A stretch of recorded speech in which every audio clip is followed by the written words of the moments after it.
ও আচ্ছা, দাজ্জাল কি মানুষ না জিন নাকি? দাজ্জাল কে? এটা ফেরেশতা নাকি জিন না মানুষ? কি এটাও একটা প্রশ্নের বিষয়। কিভাবে? দেখুন, আল্লাহ নবী সাল্লাল্লাহু আলাইহি ওয়াসাল্লাম বলছেন নূহ আলাইহিস সালামের সময়ও নূহ আলাইহিস সালাম তার কওমকে দাজ্জাল সম্পর্কে সতর্ক করেছেন। তার মানে পৃথিবীর সূচনা থেকে সে পৃথিবীতে ছিল এবং সে বের হবে শেষ জামানায়, এবং বের হয়ে সে তার অনুসারীদেরকে নিয়ে বিশ্বটাকে শাসন করবে। তার মানে অনেক লম্বা একটা হায়াত সে পেয়েছে। কোন জাতি এত লম্বা হায়াত পায় বলেন তো? কোন জাতি? মানব জাতিকে এত লম্বা হায়াত পায়? এই একটা মিস্টেরিয়াস ক্যারেক্টার দাজ্জাল। সে কি? তারপরে দেখুন, নবী সাল্লাল্লাহু আলাইহি ওয়াসাল্লাম একটা হাদিসের মধ্যে বলেছেন যে তাকে ওই তামিম দারির ওই দ্বীপে বন্দী করে রাখা হয়েছে। আপনারা হাদিসে জানেন, দ্বীপে বন্দী থাকা অবস্থায় তাকে সাহাবীরা দেখেছেন অনেক বিশাল আকৃতিতে, ঠিক আছে? এবং সাহাবীদেরকে সে প্রশ্ন করছিল, তামিম দারিকে প্রশ্ন করছিল যে বাইসানের খেজুর বাগানে খেজুর কি ধরে? বলে হ্যাঁ ধরে। সে বলছে অচিরেই আর ধরবে না। তারপরে বলছে তাবারিয়া হ্রদে কি পানি আছে? সাহাবীরা বলছেন আছে। বলছে অচিরেই পানি থাকবে না। তোমাদের ওই উম্মি নবীর কি খবর?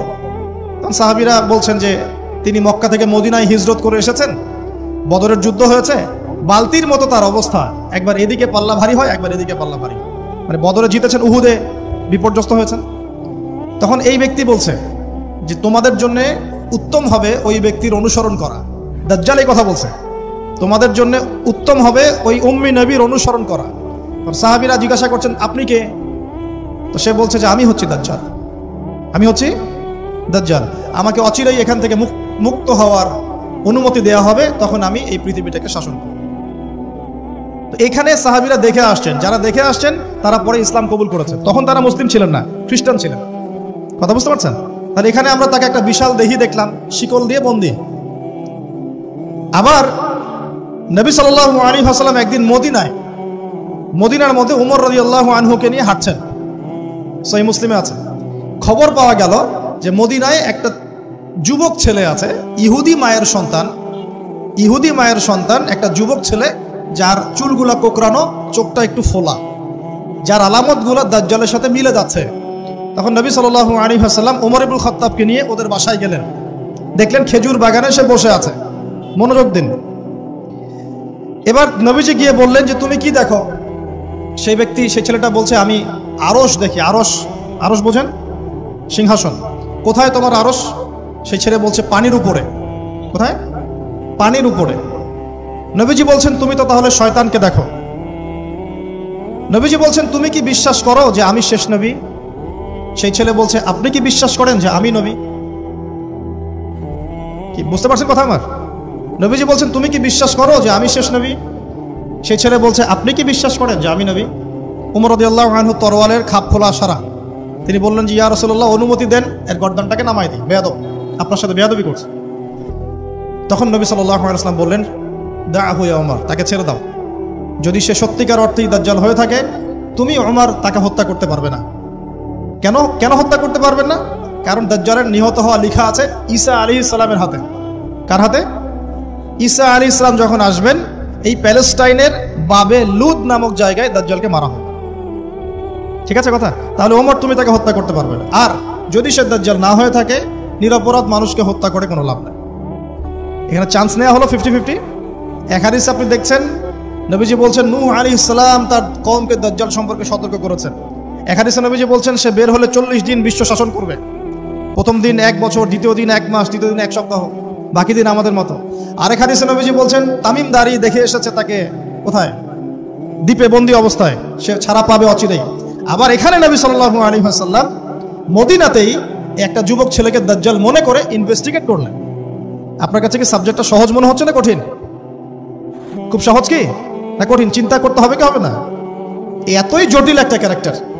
শুধু তাই না, নবীজি আরো বলছেন সে যখন বের হবে 4টা জায়গার কথা পাওয়া যাচ্ছে হাদিসে। 4টা জায়গা কোত্থেকে বের হবে। এখানে কিন্তু নবীজি মদিনাতে তাকে খুঁজলেন, ইনভেস্টিগেট করলেন। আবার আরেকটা হাদিসে নবীজি বলেছেন সে যখন বের হবে শেষ জামানায়, তখন মক্কায় ঢুকতে পারবে না, মদিনায় ঢুকতে পারবে না। আপনারা হাদিসটা জানেন না? আলেমরা তো জানেন। মক্কাতেও ঢুকতে পারবে না, মদিনাতেও ঢুকতে পারবে না। খোলা তরোয়াল নিয়ে ফেরেশতারা দাঁড়িয়ে থাকবে। আবার সেই নবী মুহাম্মদ সাল্লাল্লাহু আলাইহি ওয়াসাল্লাম মদিনাতে এই ছেলেটাকে দাজ্জাল ভাবছেন, ইনভেস্টিগেট করছেন। তার মানে তারা সতর্ক ছিলেন। এই ছেলের নাম ছিল ইবনে সাইয়্যিদ। কি নাম? ইবনে সাইয়্যিদ, নাম মনে রাখবেন। এও একটা বিস্ময়কর ক্যারেক্টার। আবার সেই নবী সাল্লাল্লাহু আলাইহি ওয়াসাল্লাম বলেছেন শেষ জামানাতে দাজ্জাল বের হবে খোরাসান থেকে। কোন জায়গা? খোরাসান। খোরাসান বলতে কোন জায়গা? এটা মূলত এর হার্ট হচ্ছে আফগানিস্তান, এর পাশে যে বেলুচিস্তান, এই যে উজবেকিস্তান, ইরানের কিছু অংশ, এই পুরো জায়গাটা, শুধু একটা দেশ না, পুরো জায়গাটা এর হার্ট হচ্ছে আফগানিস্তান। খোরাসান থেকে বের হবে। আরেক হাদিসে নবীজি বলছেন সে ইস্পাহান থেকে বের হবে। কোন জায়গা? ইস্পাহান এখন ইরানে। ভৌগোলিক বিষয় যখন তখন চেঞ্জ হয়ে যায়, হয় কি না? আগে কি ইরাক ইরান এরকম পার্ট ছিল? আগে কি এইভাবে এই 52টা দেশের ভাগ ছিল? লেবানন, জর্ডান, সৌদি আরব, ইরাক ইরান এরকম ভাগ ছিল না? এক অঞ্চল ছিল শাম, একটা হেজাজ, একটা নাজদ, এরকম আর কি ভাগ ছিল। তো এটা চেঞ্জ হয়। ওই হাদিসে আসছে ইস্পাহান থেকে একটাতে, আরেকটাতে আসছে ইরাক এবং শাম। শাম বলতে বোঝাচ্ছি এই পুরো প্যালেস্টাইন, লেবানন, জর্ডান, পুরো অঞ্চলটাই শাম। আর ইরাক তো আপনারা জানেন। ইরাক এবং শামের মাঝখানের একটা রাস্তা থেকে বের হবে। 3টা জায়গা। আরেকটা 4 নাম্বার খাল্লা নামে একটা জায়গা থেকে সে বের হবে। আর এই খাল্লা আপনি গুগলে সার্চ দিয়ে পাবেন না। গুগলের সাথেও দাজ্জালের অনুসারীদের একটা সম্পর্ক আছে, আপনার ফেসবুকের সাথেও আছে, প্রযুক্তিগুলোর সাথেও আছে, নিউক্লিয়ার ওয়েপেন্সের সাথেও আছে, বর্তমান ব্যাংকিং সিস্টেমের সাথেও আছে, এবং বর্তমান গ্লোবাল পলিটিক্যাল অ্যাফেয়ার্সের সাথেও দাজ্জালের অনুসারীদের সরাসরি সম্পৃক্ততা আছে। আমি বলি নাই দাজ্জালের সম্পৃক্ততা আছে, দাজ্জালের অনুসারীদের সরাসরি সম্পৃক্ততা আছে। এটা বোঝার জন্য আপনাকে সূরা কাহাফ পড়তে হবে। কেন সূরা কাহাফ? কারণ সূরা কাহাফ পড়লে আল্লাহ আপনার ভিতরের চোখ খুলে দিবেন ইনশাআল্লাহ। এখন আপনার ভিতরের চোখ বন্ধ। কেন বন্ধ? বিকজ আপনি প্রত্যেক জুমায় সূরা কাহাফ পড়ছেন না। যখন প্রত্যেক জুমায় সূরা কাহাফ অর্থসহ পড়বেন বা অ্যাটলিস্ট তেলাওয়াত করবেন, দেখবেন ইনশাআল্লাহ আল্লাহ আপনার ভেতরের চোখ খুলে দিবে। তো দাজ্জাল সাবজেক্টটা কি জটিল মনে হচ্ছে না সহজ মনে হচ্ছে? জটিল। এখন এত জটিলতায় আমরা গেলাম না, আমরা সহজ জায়গায় থাকি। সহজ জায়গাটা হচ্ছে সে বিশ্বটাকে শাসন করবে, এবং ন্যায় বিচারের ভিত্তিতে শাসন করবে কি? উত্তর না, সে সারা বিশ্বে ফিতনার ফাসাদ সৃষ্টি করবে। যারা তাকে ফলো করবে সে তাদেরকে সমৃদ্ধি দিবে, যারা তাকে ফলো করবে না সে তাদেরকে দুর্ভিক্ষ দিবে। বলা হচ্ছে সে খোদা দাবি করবে, সে নিজেকে খোদা দাবি করবে, বলবে আমি মাসিহ। আমি কি? মাসিহ মানে ত্রাণকর্তা। তার মূল কাজটা তাহলে জুলুমের ভিত্তিতে সারা বিশ্বটাকে শাসন করা, এই তো। সে খোদা দাবি করবে, আপনি যদি মেনে নেন তাহলে তার জান্নাতে ঢুকবেন, যদি না মানেন তাহলে তার জাহান্নামে ঢুকবেন। তার জান্নাতে ঢোকা মানে হচ্ছে আসলে জাহান্নামে ঢোকা, আর তার জাহান্নামে ঢোকা মানে হচ্ছে আসলে জান্নাতে ঢোকা।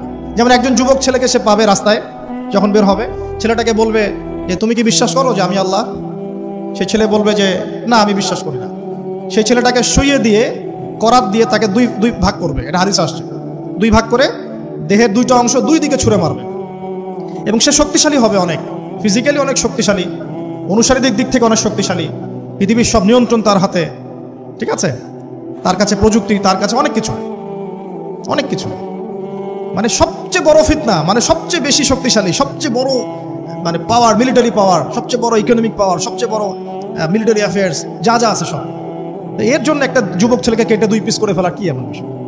এখনই তো কত কি করা হচ্ছে, তাই না? আরে ভাই হচ্ছে তো, আমরা জানি তো। এই যে আমাদের প্যালেস্টাইনের একটা বাবাকে দেখলাম যে ছেলের শুধু হাত আর পা নিয়ে কান্নাকাটি করছে,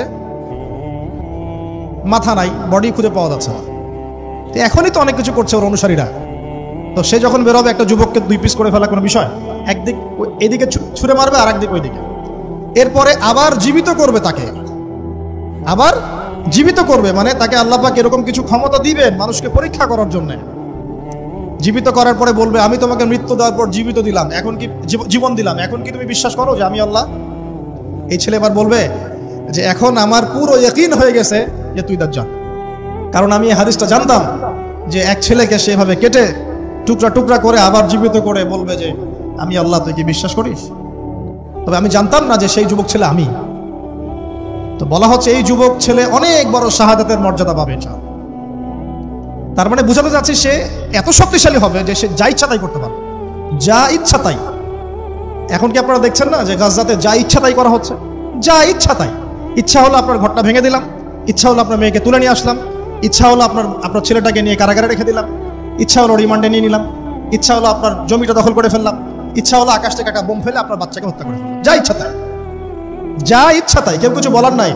সবাই মিলে আমরা হয়তো এরকম ওয়াজ মাহফিলে দু চারটা কথা বলে রাগ ঝাড়তে পারি, আপনি একটু সাহস দেখালে মিছিল করতে পারেন, সেমিনার সিম্পোজিয়াম করতে পারেন, আরও বড় শক্তি থাকলে রাষ্ট্রীয় পর্যায়ে পর্যন্ত চাপ প্রয়োগ করতে পারেন, আরও যদি ইমানদার রাষ্ট্র হয় সে জাতিসংঘে গিয়ে একটা প্রতিবাদ করতে পারে। এই তো, এতটুকুই তো। সবগুলো মুসলিম রাষ্ট্র মিলে একসাথে হয়ে কি ওর বিরুদ্ধে যুদ্ধ করতে পারছে?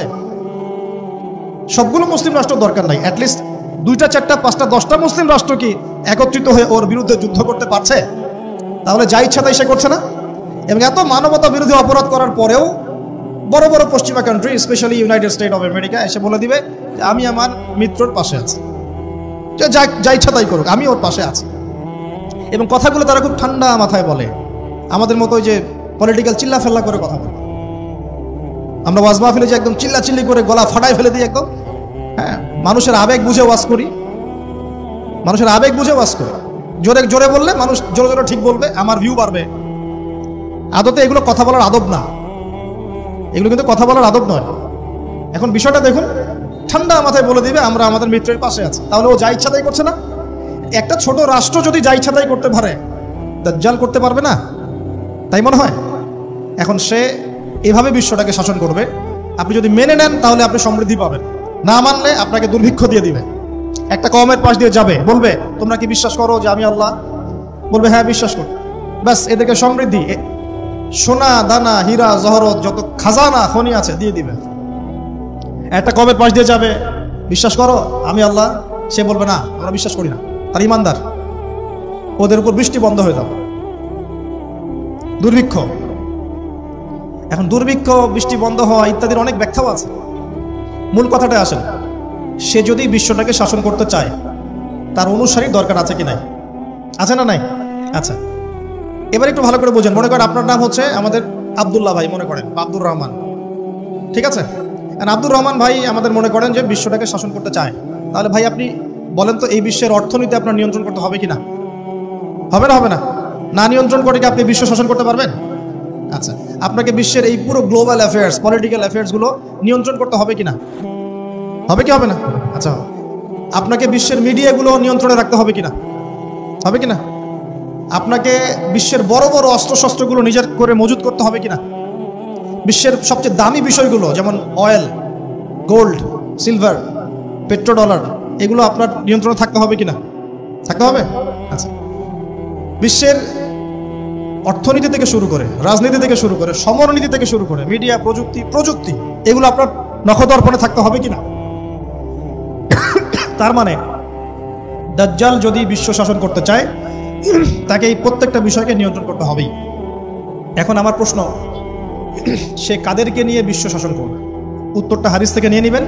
নবী সাল্লাল্লাহু আলাইহি ওয়াসাল্লাম বলেছেন, সে ইহুদিদেরকে নিয়ে বিশ্ব শাসন করবে। মুসলমানদেরকে নিয়ে না, বৌদ্ধদেরকে নিয়ে না, খ্রিস্টানদেরকে নিয়ে না, অন্য কাউকে নিয়ে না। কাদেরকে নিয়ে? এমনকি ইস্পাহান যে শহরটার কথা এসেছে, ওই জায়গাটার থেকেও 70,000 ইহুদি তার সাথে যোগ দিবে। কত হাজার? আরো যোগ দিবে এক শ্রেণীর মেয়ে। এক শ্রেণীর মেয়ের কথা আসছে যাদেরকে আপনি ঘরে রাখতে পারবেন না, তাদের বাবা, ভাই, স্বামী মিলেও ঘরে বেঁধে রাখতে পারবে না, ছুটে ওর সাথে যোগ দিবে। এক শ্রেণী হচ্ছে ইহুদিরা, এক শ্রেণী এরকম মেয়েরা, আরেক শ্রেণী হচ্ছে কিছু মুনাফিক, যার অন্তরে সামান্য পরিমাণ নেফাকিও থাকবে, সেও শেষে ওর সাথে গিয়ে যোগ দেবে। মূল যোগ দিবে কারা? তাহলে মূল বাহিনীটা কাদেরকে নিয়ে গঠিত বলেন? আচ্ছা, এখন আপনি আমাদেরকে বলেন, এবার আমার দিকে তাকান, ফোকাস করেন, এখান থেকে আমরা আস্তে আস্তে একটা কনক্লুশনে আসবো। দাজ্জালের ক্যারেক্টার বুঝেছেন, ওর ফাংশনটা কি সেটাও বুঝেছেন, কাদেরকে নিয়ে বিশ্ব শাসন করবে সেটাও জানলেন। এখন একটু লক্ষ্য করে দেখেন, আপনাকে আমি 2000 বছরের ইতিহাস এই 20 মিনিটে বলে শেষ করে দেব। কত হাজার বছর? 2000 বছর। ইহুদি কারা? ইহুদি আর বনু ইসরাইল কি এক? উত্তর না। ভালো করে কথাগুলো শোনেন, এগুলো বই পড়তে অনেক সময় লাগবে আপনার, এবং ঘাটাঘাটি করতে অনেক সময় লাগবে, খুব অল্প সময় বুঝে নেন। ইহুদি বনু ইসরাইল এক নয়। বনু ইসরাইল কাদেরকে বলা হয়? ইব্রাহিম আলাইহিস সালামের ছেলে, এক ছেলের নাম ইসমাইল, এক ছেলের নাম ইসহাক। ঠিক আছে?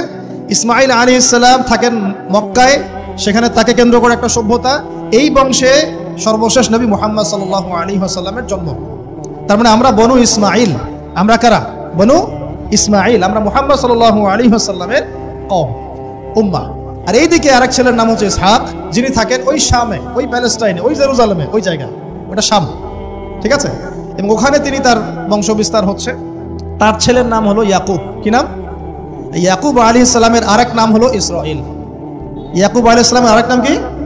ইসরাইল। এবং তার সন্তানদেরকে বলা হয় বনু ইসরাইল। তার সন্তান অনেক। এই সন্তানদের মধ্যে একজনের নাম ইউসুফ। ঠিক আছে? তারপরে আসছে পরে ইউনুস।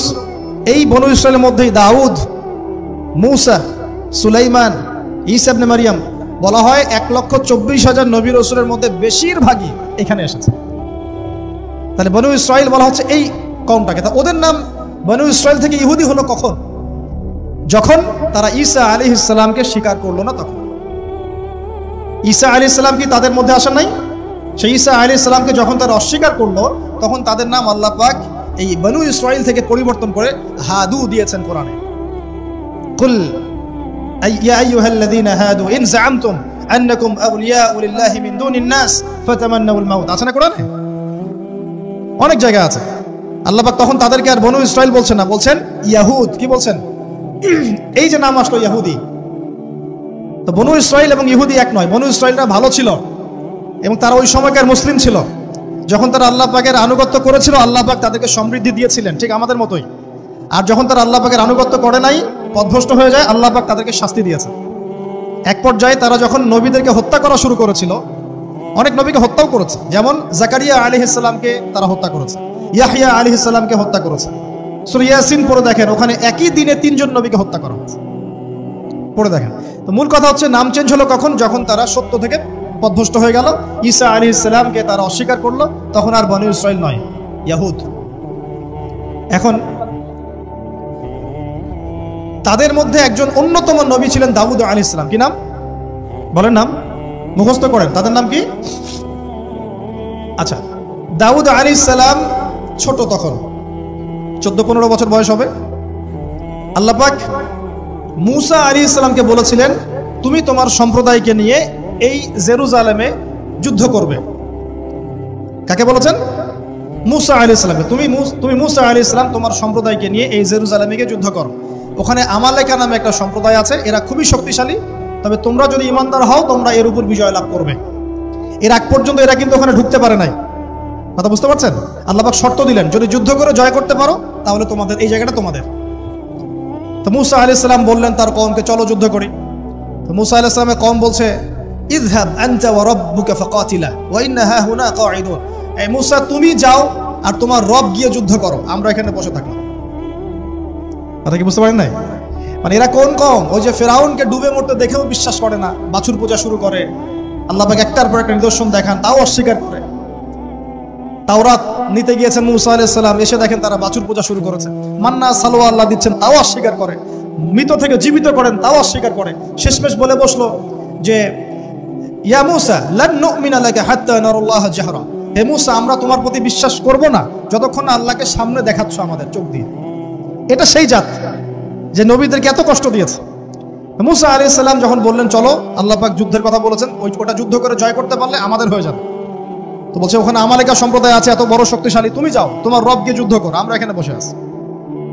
আর আমাদের নবী মুহাম্মদ সাল্লাল্লাহু আলাইহি ওয়াসাল্লাম যখন বদরের মাঠে 313 জনকে নিয়ে পরামর্শ করছেন কি করব, যুদ্ধ করব কি না, তখন আমাদের মুসলিম সেনা বাহিনীর মধ্যে যে সাহাবীরা ছিলেন, সাদ বিন মুআজ রাদিয়াল্লাহু আনহু, তিনি বলছিলেন, ইয়া রাসূলুল্লাহ সাল্লাল্লাহু আলাইহি ওয়াসাল্লাম, আপনি আমাদেরকে নিয়ে বদরের মাঠ কেন? যদি উত্তাল সাগরেও ঝাঁপ দিতে চান, আমরা সেখানেও ঝাঁপ দিব। কত পার্থক্য, তাই না? তিনি বলছিলেন যে আমরা সেই কথা আপনাকে বলবো না যে কথা মূসার কওম মূসাকে বলেছে। আপনি যদি আদেশ করেন, আমরা উত্তাল সাগরেও ঝাঁপ দিতে পারি। এমনি এমনি তো বদরের যুদ্ধ আসে নাই, বিজয় আসে নাই, এইসব ইমানের কারণে এসেছে। এখনো কি এই মাজলুম ভাইরা উত্তাল সাগরে ঝাঁপ দেয় নাই? তারা তাই করছে। ওদিকে আসছি আমি পরে, এই জায়গাটা একটু বোঝেন। তো যুদ্ধ তারা করলো না, যুদ্ধ করলো না। করলো না। আল্লাহ পাক শাস্তি দিলেন। কি শাস্তি? 40 বছর আল্লাহ পাক ওদেরকে একটা জায়গায় ঘুরপাক খাওয়ানো শুরু করলো। সকালে উঠে একটা পাহাড়কে কেন্দ্র করে ঘুরতো, সন্ধ্যায় এসে আবার সেই জায়গায় থেমে যেত। এটাকে বলা হয় তিহ উপত্যকার 40 বছরের শাস্তি। সূরা বাকারার মধ্যে দলিল আছে। এবার মুসা আলাইহিস সালামের জীবনটা শেষ, ওনার হায়াত শেষ, উনি চলে গেলেন আল্লাহর কাছে। পরবর্তীতে নবী হলেন ইউশা বিন নুন। কি নাম? ইউশা বিন নুন। মনে রাখার চেষ্টা করেন, ভুলে যান না আবার। ইউশা বিন নুন একজন নবী। এবার ইউশা বিন নুনের সময় ওই বনু ইসরাঈলী বলছে যে আমরা যুদ্ধ করতে চাই, ওই জায়গা আমরা দখল করতে চাই। আমিন। এখন আসেন, কোন জায়গা ভাই? কোন জায়গা যুদ্ধ করতে চায়? আচ্ছা, জেরুজালেম নিয়ে এত কথা কেন জানেন? কারণ এই জায়গাটা শেষ জামানার সবচেয়ে ইম্পর্টেন্ট জায়গা। শেষ জামানার সবচেয়ে ইম্পর্টেন্ট জায়গা তিনটা, মুখস্থ করেন। কয়টা? এক হচ্ছে জেরুজালেম, দুই হচ্ছে মক্কা মদিনা, জানেন, আর 3 নাম্বার হচ্ছে কনস্ট্যান্টিনোপল। কনস্ট্যান্টিনোপল মানে কুস্তান্তনিয়া। কোথায় এটা? তুরস্কে। আরেকটা জায়গা আছে, এটাও অনেক বেশি ইম্পর্টেন্ট, সেটা হলো খোরাসান। সেটা কি? খোরাসান। এই 4টা জায়গার কথা মাথায় রাখবেন। পুরো বিশ্বের এই প্রেক্ষাপট এই 4টা জায়গাকে কেন্দ্র করে ঘুরতে থাকবে, এবং এর সেন্টার হার্ট হচ্ছে জেরুজালেম। কারণ কিয়ামত ততদিন পর্যন্ত হবে না যতদিন এই জেরুজালেম মুসলিমদের দখলে না আসছে, এবং এই জেরুজালেম থেকে ইমামুল মাহদি ঈসা ইবনে মারইয়াম বিশ্ব শাসন না করছেন, ততদিন পর্যন্ত এই পৃথিবীতে কিয়ামত হবে না ইনশাআল্লাহ। বুঝতে পারছেন কথা? আচ্ছা, তো ইউশা বিন নুন এখন বলছেন যে আচ্ছা, তোমরা তো আবার যুদ্ধ করতে যাচ্ছ, মুসা আলাইহিস সালামের সময় তো যুদ্ধ করতে বলা হয়েছিল, করো নাই। এখন যদি আবার যুদ্ধের কথা বলা হয়, যদি তোমরা আবার পালায় যাও, তখন তারা বলছে ওয়া মা লানা আল্লা নুকাতিলা ফি সাবিলিল্লাহ, কেন আমরা আল্লাহর রাস্তায় যুদ্ধ করব না? ওয়াকাদ উখরিজনা মিন দিয়ারিনা, আমাদেরকে আমাদের বাড়িঘর থেকে বের করে দেওয়া হয়েছে, ওয়া আবনাইনা, আমাদের সন্তান থেকে বিচ্ছেদ করানো হয়েছে, কেন যুদ্ধ করব না? অবশ্যই যুদ্ধ করব। তো বলছি ঠিক আছে, তাহলে আমি আল্লাহর কাছে দোয়া করলাম। হ্যাঁ করেন। আল্লাহর কাছে দোয়া করা হলো, আল্লাহ পাক বলেন যা জিহাদ ফরজ করলাম, নাও যুদ্ধ করো। ওখানে কোন সম্প্রদায় আছে? আমালেকা, অনেক শক্তিশালী, অনেক বিশাল দেহে। এখন যুদ্ধের আয়াত ফরজ হওয়ার পরে এখন বনু ইসরাঈল বলছে আচ্ছা, আমাদেরকে একটা নেতা নিযুক্ত করে দিন, তাহলে সেনাপতি নিযুক্ত করুন। সেনাপতি লাগে কি লাগে না? লাগে না? লাগে না? আচ্ছা, আমরা শিখতেছি স্মার্টফোন, টিকটক, বিশ্বাস ঢাকা শহরে এই 15 থেকে 20 বছরের ছেলেমেয়ের যা অবস্থা দেখলে আমাদের চোখ দিয়ে পানি বের হয়। আবার শুকরিয়া আদায় করি, আলহামদুলিল্লাহ ওই যুগে আমরা, এই যুগটা আমরা এইভাবে নষ্ট করি না, আলহামদুলিল্লাহ। কি একটা অবস্থা! এদের অর্ধেকের সাইকোলজি নষ্ট করে দিয়েছে বিভিন্ন মুভিজ, সিনেমা। এখনকার অনেক মুভিজে দেখায় যে সে গ্যাংস্টার হচ্ছে, গ্যাংস্টার হওয়াটা একটা প্যাশন। ওইটা দেখে দেখে সে নিজেও গ্যাংস্টার হওয়ার চেষ্টা করে। আমি হলফ করে বলতে পারি, আমার কথা আপনারা মন খারাপ করেন না, এটা আমার কনফিডেন্স থেকে বলছি, এখন যদি আরেকটা মুক্তিযুদ্ধ হয়, এই জেনারেশন অস্ত্র হাতে নিতে পারবে না। ওই অস্ত্র হাতে নিবে ওই যাদের বয়স 40, ওই 50, এরাই। আমাদের এই যে কিশোর গ্যাং, টিকটক জেনারেশন আর যুবক সমাজকে আপনি খুঁজেই পাবেন। আল্লাহ পাক আমাদেরকে হেফাজত করুন। আর এটার জন্য ভাই, আমাদের যাদের দাড়ি পেকে গেছে আমরা দায়ী সমানভাবে। কারণ আপনি নিজের ফিকির করেছেন, আপনার সন্তানের ফিকির কোথায়? আপনার ছেলে সারা রাত পর্ন দেখে, আপনার মেয়ে সারাদিন ছেলেদের সাথে কথা বলে, আপনার ছেলে যে ডেট করতেছে এখানে ওইখানে, জেনা করতেছে, মদ খাচ্ছে, গাড়ি নিয়ে ধুমসে ড্রাইভ করতেছে মেয়েকে নিয়ে। আপনি মনে করতেছেন বাচ্চা ছোট আছে, বড় হলে ঠিক হয়ে যাবে। সুবহানাল্লাহ। আপনি বাচ্চাকে পড়াচ্ছেন না, কোরআন শেখাচ্ছেন না, হাদিস শেখাচ্ছেন না। জেনারেল লাইনে যে পড়াচ্ছেন, জেনারেল লাইনে পড়াশোনা করার পরে সে হচ্ছেটা কি শিখলো? স্যারকে দেখলে থাপ্পড় মারে। এখনকার ছেলেপেলে অনেকে স্যারকে সম্মান করেন। স্যার নকল ধরে ফেলেছে, স্যারকে এক থাপ্পড় দিল। গুন্ডামি শিখেছে, গুন্ডামি, আদব, সবর, নীতি নৈতিকতা, এগুলো নাই, উঠে যাচ্ছে দিন দিন। আমি আসলে ওয়াজ করবো কি নিয়ে? দাজ্জাল তো অনেক বড় ইস্যু। সত্যি কথা বলতে দেখেন, আমরাও স্কুলে পড়েছি, কলেজে পড়েছি, কিন্তু আমরা তো বেয়াদব ছিলাম। বেয়াদবি এক জিনিস আর দুষ্টামি এক জিনিস। আমরা দুষ্ট ছিলাম, খুব দুষ্ট ছিলাম, দুরন্ত, খেলাধুলা পছন্দ করতাম, দুরন্ত, দুষ্টামি করতাম। স্যারদের সাথে আমাদের একটা ফ্রেন্ডলি সম্পর্ক ছিল, বন্ধুর মতো, কিন্তু আমরা কখনো বেয়াদবি করি না। এখন দেখবেন ওয়াজে আলেমদের সামনে গিয়ে বেয়াদবি করতেছে, ওলামায়ে কেরামের সামনে যে একটু মানে ভদ্রভাবে কিছু কথা বলে, মাসালা জিজ্ঞাসা করে, ওখানেও গিয়ে বেয়াদবি করতে, কথা বলাই জানে না কিভাবে কথা বলতে হয়। আল্লাহর ওয়াস্তে ভাই, আকীদার আমলের এই যে আখলাকের সংশোধন করেন, না হলে আমাদের সামনে মহা বিপর্যয় অপেক্ষা করছে। আল্লাহ পাক আমাদের সবাইকে কথাগুলো বোঝার তৌফিক দান করুন, বলি আমিন। অনেক লম্বা হয়ে যাবে, ওদিকে যাচ্ছি না। মূল জায়গা থেকে একটু শেষ করে দেব, আপনারা অনেকক্ষণ ধরে অপেক্ষা করছেন, একটু একটু খেয়াল করেন। তাহলে ইউশা বিন নুনের কাছে এখন এরা বলছে নেতা দাও, নেতা। তো ইউশা বিন নুন বলছে ঠিক আছে আমি দোয়া করলাম, আল্লাহ পাক তালুতকে নেতা বানালেন। কাকে? তালুত। এখন বনু ইসরাইল বলছে ওর নেতৃত্ব আমরা মানি না। কেন মানো না? যে ওর তো টাকা পয়সা নাই, ওর তো স্ট্যাটাস নাই। যে আমাদের কাছে নেতৃত্বের মানদণ্ড যেগুলা, আমরা টাকা পয়সা দেখে নেতা মানি না। আপনার টাকা নেই, আপনি নেতা হতে আসছেন কেন? আপনার স্ট্যাটাস নাই, আসছেন কেন? ও বনু ইসরাইল একই কথা বলছে, ওর তো টাকা নাই, স্ট্যাটাস নাই, নেতা হবে কেন? তখন আল্লাহ পাক বলছেন যে ওয়াজাদাহু বাসতাতান ফিল ইলমি ওয়াল জিসম। আল্লাহ পাক তো তালুতকে দুটো কোয়ালিটি দিয়েছেন। আল্লাহ পাক তাকে শারীরিক শক্তি দিয়েছিলেন এবং জ্ঞান দিয়েছেন, প্রজ্ঞা এবং জ্ঞান দিয়েছেন। তার নেতৃত্বের মানদণ্ড কয়টা এখানে পেলেন? দুটা। শারীরিক শক্তি থাকতে হবে ঠিকঠাক, ফিজিক্যালি স্ট্রং না হলে তো সে ডিল করতে পারবে না, আর মেধা থাকতে হবে, জ্ঞান। তা আসলে কি এই দুইটা এখন নেতৃত্বের মানদণ্ড? সুবহানাল্লাহ। অদ্ভুত সিস্টেম বিশ্ববাসীকে দেওয়া হয়েছে, বিশ্ববাসীকে একটা অদ্ভুত সিস্টেম দেওয়া হয়েছে। একজন মেজর, একজন কর্নেল, একজন বিসিএস ক্যাডার মানুষ এমন একজন মানুষকে স্যালুট করে যে মানুষটা অক্ষর জ্ঞান নাই, নামও স্বাক্ষর করতে পারে না, এবং সে বিভিন্ন জায়গায় দুর্নীতি করে আসছে, টাকা পয়সা লুটপাট করে আসছে। একজন বিসিএস ক্যাডার এবং একজন আর্মি অফিসার, একজন জেনারেল, একজন মেজর তাকে স্যালুট করতেছে। কি সিস্টেম! অথচ তার চাইতে এই ব্যক্তি নেতৃত্ব পাওয়ার অনেক বেশি যোগ্য। জ্ঞান তার আছে এবং শারীরিক শক্তি তার আছে, তার প্রশিক্ষণ আছে, সবকিছু তার মধ্যে আছে। কি সিস্টেম বিশ্ববাসীকে দেওয়া হয়েছে! সুবহানাল্লাহ। আমি ফিলোসফিও পড়েছি অনেকদিন। অ্যারিস্টটল এবং প্লেটোদের যুগে এটাকে বলা হতো দি কমিউনিটি অফ ফুলস। একটা পড়ে দেখবেন, স্যার সলিমুল্লাহর লেখা অনেকগুলো বই আছে, এর মধ্যে পড়ে দেখেন। মানে অজ্ঞতার একটা যুগ, অজ্ঞতার শাসন, অজ্ঞতার কমিউনিটি। বাদ দেন, এখানে ইউশা বিন নুন নেতৃত্ব দিলেন কাকে? তালুতকে। ওরা বললো মানি না। তো আল্লাহ পাক মনোনয়ন করেছেন, এখন না মানলে তোমরা আযাব ভোগ করবা। তারপরে তারা মেনে নিল, এবার যুদ্ধে যাচ্ছে। ওই জেরুজালেম মুক্ত করতে যাচ্ছে। যে জেরুজালেম এখন তারা মুক্ত করতে চাচ্ছে, ওই জেরুজালেম তালুতের বাহিনী মুক্ত করতে যাচ্ছে। বলে তো তালুত এবং বনু ইসরাইল তখন ভালো না খারাপ? ভালো না খারাপ? তারা কি মুসলিম না মুসলিম? তারা তখন মুসলিম না মুসলিম? মুসলিম। তারা তখন ইউশা বিন নুনের উম্মত, তার আগে ছিল মূসা আলাইহিস সালামের উম্মত।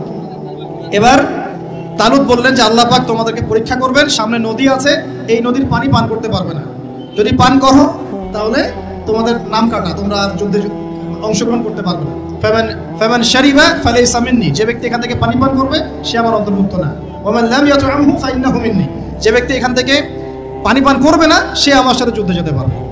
ইল্লা বিগুরফাতিন বিয়াদি। মানে এক অঞ্জলি পানি শুধু পানি পান করতে পারবে, এক অঞ্জলি পানি, এতটুকু, বেশি না। ফাশারিবু ইল্লা কালিলাম মিনহুম। আল্লাহ পাক বলেন ওদের বেশিরভাগই পানি পান করলো, অল্প কিছু বাদ দিয়ে। অল্প কিছু সংখ্যা তাফসীরে এসেছে 313 জন বাদ দিয়ে। 313 জন বাদ দিয়ে, 313 যে বদরে, এখানেও। তো এবার এই 313 জনকে নিয়ে তালুত এগিয়ে গেল, গিয়ে দেখলো বিশাল বাহিনী, বাপরে বাপ, একদম আমালেকা সম্প্রদায়ের। সেখানে নেতৃত্ব দিচ্ছে ওদের সেনাপতি, তার নাম জালুত। কি নাম? জালুত। এবং এই জালুতের বাহিনী দেখে মুসলিম বাহিনী বলছে যে লা তাকাতা লানা বিজালুতি ওয়া জুনুদি। এই জালুতের বাহিনীর সাথে পেরে ওঠার ক্ষমতা তো আমাদের এখন হবে না। কিন্তু যারা ভেবেছিল যে আল্লাহর সাথে সাক্ষাৎ করতে হবে, যাদের ঈমান দৃঢ় ছিল, তারা বলেছিল কাম মিন ফিআতিন কলিলাতিন গালাবাত ফিআতান কাসীরাতান বিইذنিল্লাহ। তোমরা ভয় পেও না, আল্লাহর হুকুমে বহু ছোট ছোট দল বড় বড় দলের উপর বিজয় লাভ করেছে। এটা তারা বলে একটা দোয়া করলো, এই দোয়াটা শিখে নেবেন। তারা একটা দোয়া করলো, তারা বলল রব্বানা আফরিগ আলাইনা সাবরান ওয়া সাব্বিত আকদামানা ওয়ানসুরনা আলাল কওমিল কাফিরিন। আর আল্লাহ পাক বলেন ফাহাজামু বিইذনিল্লাহ। আল্লাহ পাকের হুকুমে তারা এই মাত্র 313 জন নিয়েই জালুতের বিশাল বাহিনীকে পরাজিত করে। বুঝতে পারছেন? এবং এই বাহিনীতে দাউদ আলাইহিস সালামও ছিলেন, তখন তিনি ছোট। এই জালুতকে হত্যা করেছে দাউদ আলাইহিস সালাম। হ্যাঁ, ওয়াকাতালা দাউদ জালুত। দাউদ আলাইহিস সালাম জালুতকে হত্যা করলেন। কিভাবে হত্যা করলেন সেটা আসছে যে গুলতি নিক্ষেপ করেছিল দাউদ আলাইহিস সালাম, আর তার চোখে গিয়ে লাগে জালুতের, এতেই জালুত মারা যায়। তো এখন মূল কথাটা হচ্ছে, দেখুন এই বনু ইসরাইল এই যুদ্ধে জয়লাভ করে এই বাইতুল মুকাদ্দাস বা জেরুজালেম জয় করলো। এই যে তারা প্রথমবার এখানে ঢুকলো, এর আগ পর্যন্ত কিন্তু ঢুকতে পারে না। এবার আল্লাহ পাক তাদেরকে বললেন তোমরা এখানে যদি আমার আদেশগুলো মেনে চলো, এই জায়গা তোমাদেরই, তোমরা এখানে থাকবে। কিন্তু যদি তোমরা আদেশ না মানো, আমার বিরুদ্ধাচরণ করো, তোমাদেরকে এখান থেকে বের করে দেব। আর আল্লাহ পাক এটা বলেও দিলেন লা তুফসিদুন্না ফিল আরদি মাররাতাইন।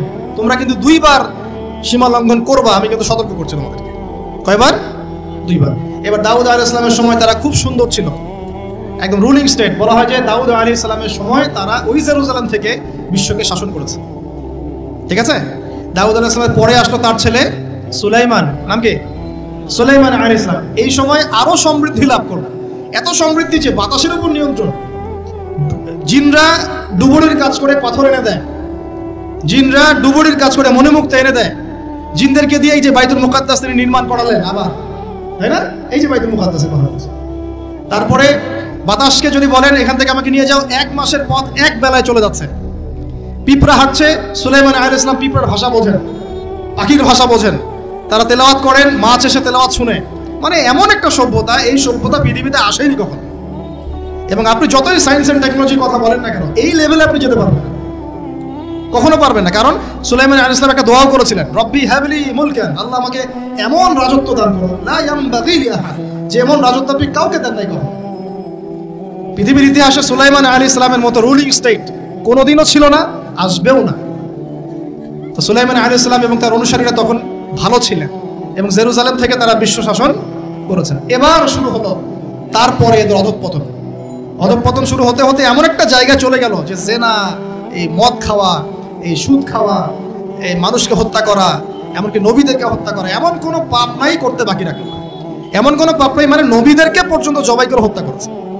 আর কি কিছু বলতে হবে? আল্লাহ পাক ওই যে ওয়াদা করেছিলেন, যদি ফাসাদ সৃষ্টি করো এখান থেকে বের করে দিব। এবার আল্লাহ পাক একটা বাহিনী পাঠালেন। এই বাহিনীটা পাঠিয়েছেন ইরাকের ব্যাবিলন থেকে। কোন জায়গা? ইরাকের ব্যাবিলন। এই বাহিনীর রাজার নাম ছিল নেবুজাদ নেজার। কি নাম বলেন? নেবুজাদ নেজার। সে ছিল মূলত অগ্নি পূজারী আর কি। তার একটা সভ্যতা, ব্যাবিলনের সভ্যতা। ব্যাবিলনের সভ্যতা কিন্তু অনেক প্রাচীন। এবার তারা গিয়ে কি করলো, এই বনু ইসরাইল যারা পথভ্রষ্ট হয়ে গেছে এদেরকে এমন মায়ের ওখানে জেরুজালেমে গিয়ে একটা একটা করে সেখান থেকে ওরা বের করে দিল, দিয়ে ওদেরকে ওই জেরুজালেমের যে মসজিদ, ওখানকার ফল ফসল যা আছে সব ডিস্ট্রয়, ম্যাসাকার করে ফেলল। এখন ওরা যা করতেছে গাজার সাথে এরকম কাজ এর চেয়ে ভয়ঙ্কর। নেবুজাদ নেজার একটা একটা করে ধরে ধরে কেটে কেটে ফেলল। আর বাকি যারা বেঁচে ছিল এদেরকে দাস দাস বানিয়ে শিকল দিয়ে পেঁচিয়ে ব্যাবিলনে নিয়ে গেল। তাহলে দেখেন, রুলিং স্টেট থেকে বনু ইসরাইল চলে আসলো এখন কোথায়? ব্যাবিলনে, দাসত্বের শৃঙ্খল। আর তাদের ওই ফকর থাকলো না, শেষ। কারণ আল্লাহ ওয়াদা করেছিলেন, ভালো থাকলে ভালো থাকবা, খারাপ করলে খারাপ। যেমন আল্লাহ পাক আমাদের সাথে ওয়াদা করেছেন না, উম্মতে মুহাম্মাদি যদি আমার আনুগত্য করো, মুহাম্মদ সাল্লাল্লাহু আলাইহি ওয়াসাল্লামের আনুগত্য করো, তোমরাই বিশ্বের নেতৃত্ব দিবে। আর যদি না করো, ওই যে তোমাদের উপর কাফেরদেরকে চাপাই দেবে, তাই না? এখন এরকমই আল্লাহ পাকের সুন্নাত একদম সেম। ইতিহাস খালি ঘুরছে আর ঘুরছে, কখন ওদের পাল্লায় কখন আমাদের পাল্লায়। বিশ্বের ইতিহাসটা একদম প্যারালাল, খেয়াল করে দেখবেন। এবার এই ব্যাবিলনে চলে আসার পরে এরা দাস, কাজ করলে খাইতে পারে, না করলে খাইতে পারে না। দেখেন কোন জায়গা থেকে আল্লাহ কোথায় নিয়ে আসলে। আজকে আমরা যে 1200 বছর ওয়ার্ল্ডটাকে শাসন করেছি, কেউ বিশ্বাস করবে এখন? আমরা যে মুসলিম উম্মাহ, প্রায় 1200 বছর মুহাম্মদ সাল্লাল্লাহু আলাইহি ওয়াসাল্লামের পর থেকে এই বিশ্বটাকে আমরা শাসন করছি, এখন কেউ বিশ্বাস করবে? এখন যদি পশ্চিমারা বলে যে তোমাদেরকে স্যাংশন দিয়ে দিব, ব্যাস তখন আমাদের দেখা যায় যে সমস্যা হতে পারে। কেউ যদি বলে তোমরা যদি বাড়াবাড়ি করো টাকার মান কমে যাবে, আমরা বলি বাপরে বাপ, তাহলে তো বাড়াবাড়ি করা যাবে না। আমরা কি ওদের উপর রুল করতে পারি? এখন সরাসরি কথা বলেন না, পারি না, পারি না, পারি না, পারি না। কিন্তু একসময় পারতাম মানে ওরা জিজিয়া দিয়ে আমাদের দেশে থাকতো, জিজিয়া কর, ট্যাক্স দিয়ে আমাদের দেশে থাকতো। মুসলিম উম্মার যখন একটা ইউনাইটেড গ্লোবাল খিলাফা ছিল তখনকার কথা বলছি। তো এভাবে পালা বদল হয়। তো ওরা কখনো ভাবতে পারে নাই যে ব্যাবিলনে এসে এইভাবে জেলের জীবন কাটাতে হবে। কেন? অবাধ্যতার কারণে। এবার আল্লাহ পাক তাদেরকে আরেকটা সুযোগ দিলেন। কি দিলেন? আরেকটা সুযোগ দিলেন। ব্যাবিলনে বসে বসে ওরা আলোচনা করে যে আমাদের কিন্তু একজন মাসিহ আসবে। কে আসবে? মাসিহ। মাসিহ মানে হচ্ছে ত্রাণকর্তা। এই মাসিহ যখন আসবে আমরা আবার সেই জায়গা ফিরে পাবো। কি করবো আবার? কোন জায়গা বলেন? কোন জায়গা? জেরুজালেম। আবার ফিরে পাবো। বুঝতে পারতেছেন কি ভাই? আলোচনা একটু কঠিন আমি জানি, বুঝতে পারতেছেন কি? আচ্ছা, আমরা আবার জেরুজালেমে ফিরে পাবো। তো ওরা এখন এগুলো আলোচনা করে যে আমাদের তাওরাতে লেখা আছে, আমাদের তালমুদে লেখা আছে যে শেষে আমাদের একজন মাসিহ আসবে, ওই মাসিহ আসলে আবার ওই জায়গা আমরা ফিরে পাবো। তোমরা টেনশন করো না, হতাশ হয় না। আমরা যেমন বলি না যে এখন দুরবস্থা চলছে, তাতে কি আমাদের মাহদি আসবেন, ঈসা ইবনে মারইয়াম আসবেন, আবার আমরা খেলাফা ফিরে পাবো, বলি কি না? হাদিসে তো আছেও। তো ওরাও এরকম চর্চা করে। তো করতে করতে আল্লাহ পাক তাদের দিকে মুখ ফিরিয়ে তাকালেন, দয়া করলেন, দয়া করে আল্লাহ পাক মাসিহকে পাঠালেন। সেই মাসিহের নাম কি? ঈসা আলাইহিস সালাম। কিন্তু এই হতভাগা জাত ঈসা আলাইহিস সালাম যে তাদের মাসিহ, এটা তারা বিশ্বাসই করলো না, বরং তাকে জারদ সন্তান বলে গালি পর্যন্ত দিত। জানেন না, মারিয়াম আলাইহিস সালামকে বললো যে কোত্থেকে সন্তান নিয়ে আসছো, মনে আছে আপনাদের? নিজেদের মাসিহকে তারা চিনতে পারলো। ঠিক আমাদের উম্মতে মুহাম্মাদের মধ্যে এমন অনেক মুনাফিক থাকবে যারা ইমাম মাহাদিকে চিনতে পারবে না। দেখিয়েন ওই সময় যখন মাহাদির বাহিনী বের হবে বলবে সন্ত্রাসী বের হয়েছে। ইমামুল মাহদি মানুষের মুখের ভাষায় কথা বলবেন না, অস্ত্রের ভাষায় কথা বলবেন। জি, হাদিসে স্পষ্ট আছে, লা তুকাতিলুনাল ইয়াহুদ, তোমরা অবশ্যই ইহুদদের সাথে যুদ্ধ করো। মুখ দিয়ে যুদ্ধ নয়। ওয়ালা তাকতুলুন্নাহুম, অবশ্যই ওদেরকে তোমরা হত্যা করো। এমনকি যদি গাছের পিছনেও পাথরের পিছনেও কেউ লুকায়, পাথর গাছ কথা বলবে, হাত্তা ইয়াকুলুস শাজার, গাছ কথা বলবে গারগাত বাদ দিয়ে, ইয়া মুসলিম, হে মুসলিম, ইন্না ওয়ারাইল ইয়াহুদ তাআল ফাকতুলহু, আমার পিছনে ও লুকিয়ে আছে, আসো হত্যা করো।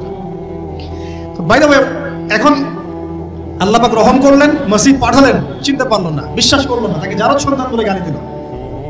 শুধু তাই না, ঈসা আলাইহিস সালামকে তারা হত্যার চেষ্টা পর্যন্ত করে না। হত্যার চেষ্টা তারা সূরা মাইদা নিসা পড়ে দেখেন, তারা বলে, ফখর করে বলে ইহুদিরা, ইন্না কাতালনাল মাসিহ ইবনে মারইয়াম, আমরা ঈসা আলাইহিস সালামকে হত্যা করেছি। রাসূলুল্লাহ যে আল্লাহর রাসূল ছিল, আল্লাহ বলছেন ওয়ামা কাতালুহু, তারা তাকে হত্যা করতে পারে না, ওয়ামা সালাবুহু, তারা তাকে ক্রুশবিদ্ধ করতে পারে নাই, বাল রাফাআহু আল্লাহু ইলাইহি, বরং আল্লাহ পাক তাকে তার কাছে উঠিয়ে নিয়েছে। ওয়ালাকিন শুববিহা লাহু, কিন্তু ওদের পড়া ধোঁকা খেয়েছিল, মনে হয়েছিল তিনি মনে হয় মাসিহ, আসলে সে মাসিহ ছিল না। আল্লাহ পাক তাকে উঠিয়ে নিয়েছেন এবং শেষ জামানায় তাকে আবার পাঠাবেন। কেন পাঠাবেন? কারণ তার কাজ এখনো বাকি আছে। তার কাজ হচ্ছে সত্যিকারের মাসিহ মিথ্যায় প্রতারক দাজ্জালকে হত্যা করবে এবং এই জেরুজালেম থেকে ঈসা আলাইহিস সালাম আবার ইসলামী খেলাফা বাস্তবায়ন করবে। এটা তার কাজ এখনো বাকি আছে। এই কারণে তিনি যখন আসবেন, তিনি বিয়ে শাদী করবেন, তার সন্তান হবে, তার ইন্তেকালের পরে তাকে দাফন করা হবে আল্লাহ নবী সাল্লাল্লাহু আলাইহি ওয়াসাল্লামের কবরের পাশে, রওজা মুবারকের পাশে। তার কাজ এখনো বাকি আছে। তারা মাসিহকে চিনতে পারলো না। এবার আল্লাহ পাক আবার শাস্তি দিলেন, যে লা তুফসিদুন্না ফিল আরদি মাররাতাইন, তোমরা দুইবার ফাসাদ সৃষ্টি করবা। এবার কার হাতে শাস্তি দিলেন? এবার রোমানদের হাতে। ওই যে রোমক সভ্যতা, রোমানদের ইতিহাস পড়েছেন তো আপনারা, ওরা সুপার পাওয়ার ছিল তখন। রোমানদের যে নেতৃত্ব দিয়েছে তার নাম ছিল, হ্যাঁ না হেরাক্লিয়াস, সম্ভবত টাইসার, এরকম একজন সেনাপতি ছিল তাদের, আমি নামটা এই মুহূর্তে ভুলে গেছি। যাই হোক, রোমানরা তখন এসে 70 খ্রিস্টাব্দের কথা, মানে ঈসা আলাইহিস সালামের জন্মের, মানে ঈসা আলাইহিস সালামের নবী হয়ে আসার পরে আর 70 বছর পরের কথা, যখন তারা স্বীকার করলো না, এই রোমান বাহিনী এসে, ওই যে আগে যেমন ব্যাবিলনের বাহিনী গিয়ে ওদেরকে ম্যাসাকার করেছিল, এই রোমান বাহিনী গিয়ে ওদেরকে পুরো ম্যাসাকার করে। আবার এই জেরুজালেম ধ্বংস হলো, মসজিদ ডিস্ট্রয় হলো, ওদেরকে হত্যা করা হলো, দাসত্বের শৃঙ্খলা আবদ্ধ করা, এভাবে ওদেরকে আবার ম্যাসাকার করা। দুইবার আল্লাহ শাস্তি দিলেন। তবে এবার তারা দাসত্বের শৃঙ্খলা আবদ্ধ হয় নাই, বিশ্বের বিভিন্ন জায়গায় ছড়িয়ে ছিটিয়ে গেছে। কোথাও 10 জন, কোথাও 20 জন, কোথাও 50, কোথাও 100, এইভাবে আস্তে আস্তে ছড়িয়ে ছিটিয়ে গেছে। ওরা আর এক জায়গায় থাকতে পারে না। ওদের একটা অংশ গিয়ে মদিনায় আশ্রয় নিয়েছে। কোথায়? মদিনা, যার নাম ইয়াসরিব। ওই সময়কার কথা বলছি, কিন্তু প্রায় 1400 বছর আগের কথা বলছি আমি, 1500, 1000 বছর, 2000 বছর আগের কথা বলছি। মদিনায় আশ্রয় নিয়েছে 3টা গোত্র, বনু কুরাইজা, বনু কাইনুকা, বনু নাজির। আমার সাথে বলেন একটা, বনু কুরাইজা, বনু কাইনুকা, বনু নাজির। কোথায় আছে ওরা বসে? মদিনায়। কেন মদিনায়? কারণ ওই যে তাওরাতে আছে, মাসিহকে তো স্বীকার করলো না, শেষ জামানে একজন নবী আসবে, সে ওই আরব থেকে আসবে, অপেক্ষা করছে মদিনায়, যে সেই নবী আসলে ইসলাম কবুল করে আমরা আবার সমৃদ্ধি হব। কথা বুঝতে পারছেন? তারা অপেক্ষা করছে ওখানে মুহাম্মদ সাল্লাল্লাহু আলাইহি ওয়াসাল্লামের জন্যই। আল্লাহর নবী আসলেন, 13 বছর মক্কায় দাওয়াতি কাজ করলেন, পরে মদিনায় হিজরত করে গেলেন, তাদেরই দরজায় গেলেন, তাদের সাথে দেখা করলেন, তাদেরই কেবলায় 17 মাস নামাজ পড়লেন। তাদের কেবলা মানে বাইতুল মুকাদ্দাস, 16 মাস বা 17 মাস নামাজ পড়লেন। কিন্তু তারপরেও ঠিক যেমন করে তারা ওদের মাসিহকে চিনতে ব্যর্থ হলো, একইভাবে তারা মুহাম্মদ সাল্লাল্লাহু আলাইহি ওয়াসাল্লামকেও চিনতে ব্যর্থ হলো। না মাসিহকে গ্রহণ করলো, না মুহাম্মদ সাল্লাল্লাহু আলাইহি ওয়াসাল্লামকে। ব্যাস, এরপরে শত্রুতা শুরু হলো। আপনারা জানেন, আল্লাহর নবীকে বারংবার তারা হত্যার চেষ্টাও করেছে। আল্লাহ নবী বনু নজিরের দেয়ালে হেলান দিয়ে আছেন, উপর থেকে পাথর ফেলে হত্যা করার চেষ্টা করা হয়েছে। খাইবারে নবী যুদ্ধ করতে গিয়েছেন, তাকে বিষ পান করে প্রয়োগ করে হত্যা করার চেষ্টা করা হয়েছে। তাহলে ওদের চরিত্র কি বদলালো? বদলিয়েছে? বদলায় নাই। আপনারা কি ওদের পটভূমি বুঝতে পারছেন, ইতিহাস? এবার নবী সাল্লাল্লাহু আলাইহি ওয়াসাল্লামকে আল্লাহ পাক যুদ্ধের আদেশ করলেন। আল্লাহ নবী সাল্লাল্লাহু আলাইহি ওয়াসাল্লাম একটা করে ইহুদি কওমের এগেইনস্টে যুদ্ধ করলেন, একটা করে। প্রথমে বনু কুরাইজা, বনু কাইনুকাকে বের করে দেওয়া হলো, তারপরে বনু নাজিরকে বের করে দেওয়া হলো, তারপরে বনু কুরাইজাকে বের করে দেওয়া হলো। সর্বশেষ খায়বারে গিয়ে একটা একটা করে ইহুদিকে ওখান থেকে বের করে দেয়। 4টা গোত্রকে বের করা হয়েছে, প্রতিটা বাড়ি ওদের খেয়ানতের কারণে, মদিনা সনদের চুক্তি ভঙ্গ করার কারণে। ওদের চরিত্রটাই এমন ছিল। আমরা চুক্তিবদ্ধ ছিলাম যে আমরা তোমার সাথে যুদ্ধ করব না, তোমরা আমার সাথে যুদ্ধ করবে না, আমাদের শত্রুদের বিরুদ্ধে তোমরা তাদেরকে সাহায্য করতে পারবে না। কিন্তু এই ইহুদিরা কুরাইশদেরকে সাহায্য করে, ওদের সাথে আঘাত করে আমাদের বিরুদ্ধে গদ্দারি করেছে। এই কারণে আমরা কি জুলুম করেছিলাম? আল্লাহ পাক কি জুলুম করতে পারেন? এবার তাদেরকে বের করে শুরু দেয়াই হয় নাই। আমাদের নবী সাল্লাল্লাহু আলাইহি ওয়াসাল্লাম ইন্তেকালের কয়েকদিন আগে বলে গিয়েছিলেন, ইন্তেকালের কয়েকদিন আগে, যে আমার ইন্তেকালের পরে এই জাজিরাতুল আরব থেকে তোমরা ইহুদিদেরকে বের করে দিও। কে বলে গেছেন? আর সেই কওমের সাথে এখনকার মধ্যপ্রাচ্যের যে আরব কান্ট্রিগুলো আছে, এরা উপরে না ভিতরে ভিতরে হাত পেতে আঘাত করে বসে আছে। সুবহান, লজ্জা আমাদের, লজ্জা, ধিক্কার আমাদের। ওদের ওদের প্রত্যক্ষ পরোক্ষ মদদে এই রাষ্ট্রটা টিকে আছে। চতুর্দিক থেকে 8-10টা মুসলিম কান্ট্রি মিলে যদি একত্রিত হয়, ওখানে থাকতে পারতো? তাই মনে হয়? মসনদের জন্যে, দুনিয়ার স্বার্থে, অর্থের স্বার্থে আমরা এই কাজগুলো করেছি, করে যাচ্ছি, এখনো করে যাচ্ছি। আতাতের হিস্ট্রি বলতে গেলে সারা রাত যাবে, আপনাদের ধৈর্য ধরতে পারবেন না। এই 1917-18 সালের দিকেও এই নাজদিরা, 1917-18 সালের দিকেও নাজদিরা এই ব্রিটেনের সাথে আতাত করে তুর্কিদের নিয়োজিত যে ছিল, শাসকরা ছিল, তাদের বিরুদ্ধে বিদ্রোহ করে আরব রাষ্ট্র কায়েম করেছে।